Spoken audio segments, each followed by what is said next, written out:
नमस्कार साथियों, हिंदी स्टेनो बढ़ोत वाले चैनल में आपका हार्दिक स्वागत है। आज की डिक्टेशन रामधारी गुप्ता खंड 1 से प्रतिलेखन संख्या 63 व 64 से 100 वर्ड पर मिनट की स्पीड से होगी। तो आइए शुरू करते हैं। डिक्टेशन शुरू होगी 5 सेकंड बाद।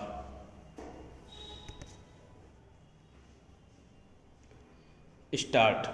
अध्यक्ष महोदय, मैं कल कह रहा था कि वित्त मंत्री जी ने जिस संदर्भ में यह बजट प्रस्तुत किया है और जिन परिस्थितियों की पृष्ठभूमि में वित्त मंत्री का भार संभाला है, उस दृष्टिकोण से यदि इस बजट को देखें तो हम इस परिणाम पर पहुँचेंगे कि वित्त मंत्री जी ने निश्चित तौर पर ऐसा काम किया है जिसके लिए वे धन्यवाद के पात्र हैं। उन्होंने देश की अर्थव्यवस्था को सुधारने के भार को लेकर उसमें सफलता प्राप्त करके देश की बिगड़ती हुई आर्थिक दशा को सुधारा।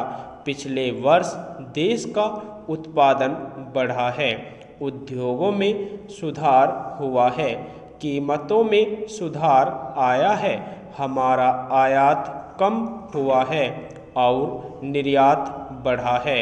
इस तरह से देश में एक नई आशा और विश्वास पैदा हुआ है।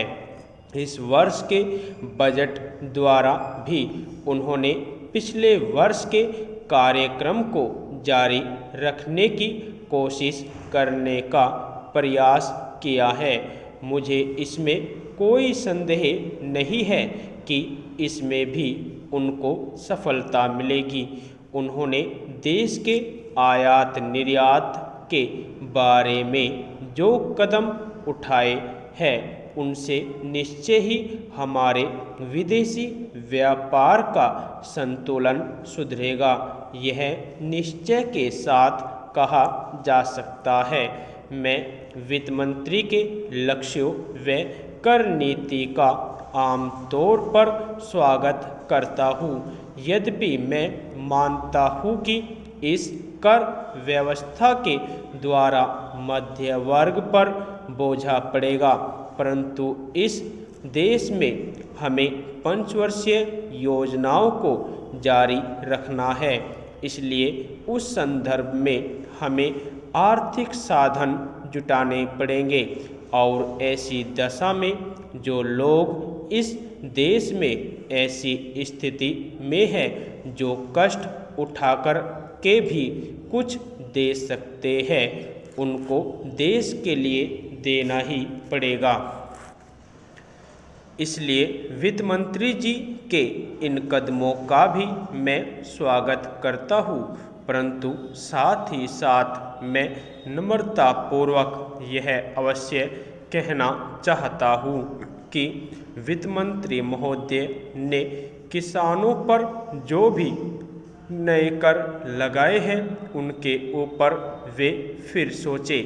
मेरी मान्यता के अनुसार वित्त मंत्री द्वारा खाद पर जो कर लगाया गया है, जो शुल्क लगाया गया है, वह एक ऐसा कार्य है जिससे इस देश का विकास रुकने वाला है।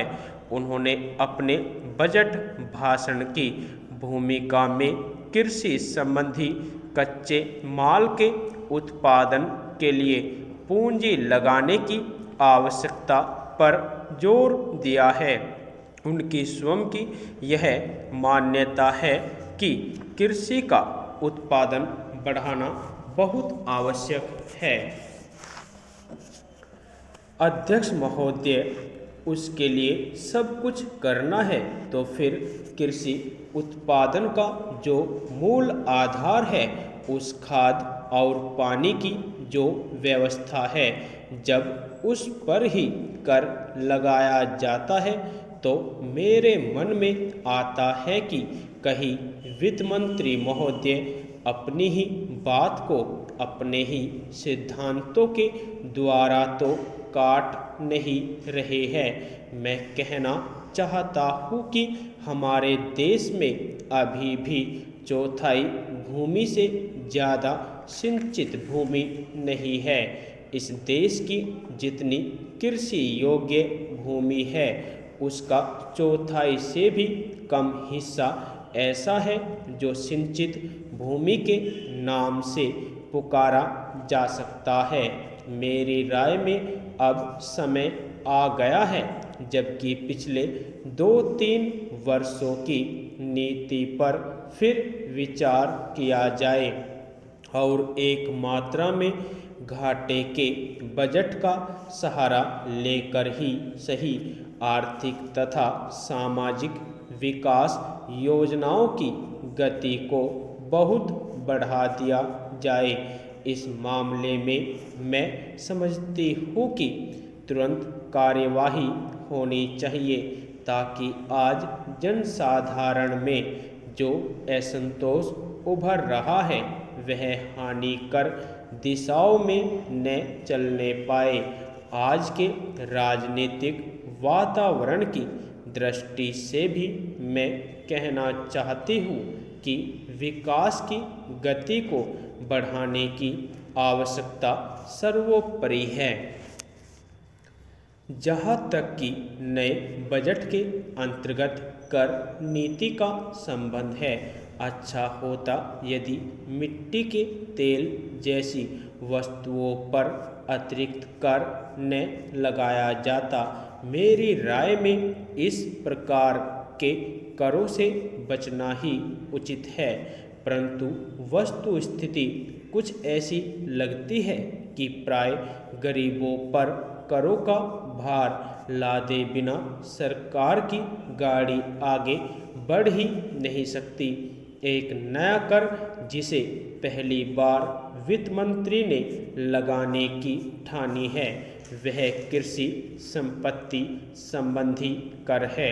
अब से पहले कुछ राज्यों में कृषि संबंधी आयकर लगाया गया था, परंतु उसके प्रशासन तथा वसूली आदि में इतनी कठिनाइयाँ आई कि राज्य सरकारों को अपनी नीति बदलनी पड़ी। बात यह है कि जहाँ करोड़ों अनपढ़ तथा गांवों में बसने वाले किसानों पर हिसाब किताब रखने और रिपोर्ट भेजने की जिम्मेदारी ला दी जाती है, वहाँ ऐसा कोई कर सफल नहीं हो सकता। उल्टे उसके कारण लाखों लोग कई प्रकार से सताए जाते हैं और फिर वे लोग सरकार से नाराज हो जाते हैं। इसलिए पहले देखना यह पड़ेगा कि यह कर कितने कृषकों पर लागू होने वाला है और उससे कितना रुपया कर के रूप में वसूल होगा। यदि आपको डिक्टेशन अच्छी लगी हो तो हमारे चैनल को सब्सक्राइब करें तथा वीडियो को लाइक व शेयर भी करें। धन्यवाद।